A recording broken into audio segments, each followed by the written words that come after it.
Viljandimaal Tusti ja Uusna külade piiril lõhati vana ja amortiseerunud sild. Lõhkamine viidi läbi Kaitseväe ja Transpordiameti koostöös. Transpordiamet ütles, et see sild on vana ja vajab lammutamist ja siis pakkusime seda lammutamise protsessi Kaitseväele õppimise eesmärgil ja nende jaoks oli see ahvatlev ja niimoodi me täna siia jõudsime. Kaitseväelaste roll oli silla ettevalmistamine lõhkamisteks, mille käigus tehti silla sammaste sisse puuraugud.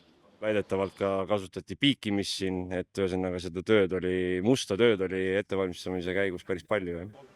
Kui palju lõhkeainet kulus selle silla õhkimiseks?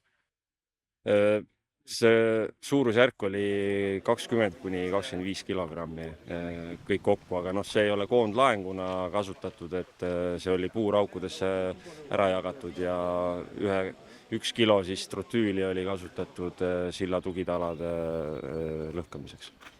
Kaitseväe jaoks oli tegemist esmakordse silla lõhkamisega tsiviilalal. Varasemalt on sarnaseid lõhkamisi harjutatud vaid keskpolügoonil.